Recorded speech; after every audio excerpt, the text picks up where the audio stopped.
Bigger eyes. Many scientists believe human colonization of the solar system is inevitable, especially considering the rate that we're exhausting our planet's limited resources. There are already plans underway to colonize Mars within the next decade, which means we could all be changing our citizenship to Martian a lot sooner than we ever imagined. Even start looking like Martians too. No, not the handsome Matt Damon type Martians, the other ones, with the bulbous heads and the bulging eyes. Scientists say humans that leave the familiarity of Earth could morph into a separate species in order to adapt to their new environment. They predict that eyes, specifically, will become very large and blink sideways to protect from cosmic rays, and that will develop enhanced low-light vision to be able to survive in dimmer environments. Just what millennials have always wanted, to walk around like a real-life Snapchat filter. Smaller brains. You might find this hard to believe, but as smart as the human race has become, our brains are actually shrinking. In fact, the brain has been decreasing in size for 200,000 years.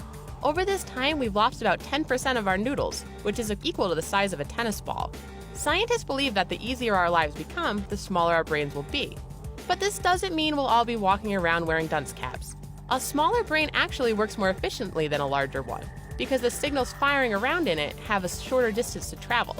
There's also a theory that smaller brains could make us less aggressive, allowing us to work together to solve problems in peace and harmony.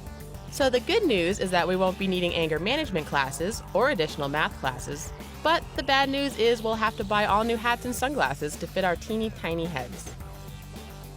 Muscle atrophy. Science poses two theories as to why our bodies might weaken over time. The first is one of those if you don't use it, you lose it scenarios. Our increasing reliance on technology, in particular machinery, to do our heavy lifting for us means we aren't relying on our muscles as much. The less we depend on physical strength, the more likely our muscles will start to deteriorate and humans in general will become physically weak. So although shopping from home in your underwear and having a drone deliver a carton of milk to your doorstep sounds convenient, laziness does not do a body good. The second explanation has to do with inhabiting space. Since there is very little gravity in space, physical strength isn't really necessary for daily activities. So the longer we spend exploring other planets and living out our Star Wars fantasies, the higher probability that we'd eventually lose most of our muscle mass. Weaker immune systems. It turns out that the best way to give our kids' immune systems a healthy start is to let them eat dirt. Obviously, we don't mean grabbing a spoonful of soil from the garden and sprinkling it on their mac and cheese. But allowing our kids to be exposed to some bacteria and allergens is actually good for their immune system to help fight off infections. But due to over-sanitizing lifestyles and relying so much on medication, our bodies are starting to lose the ability to fight off infections effectively. What this means for future generations is that they'll have much weaker immune systems, and the smallest thing could potentially kill them, like a paper cut. Imagine being taken out by a 3-hole punchline paper. Selective hearing. I think many women in relationships would argue that men already have the ability to hear only what they want to, like sleeping through their baby's cries in the middle of the night or tuning out their partner when she tries to talk about her feelings. Women may call this type of selective hearing ignorant, but science has coined it the cocktail party effect.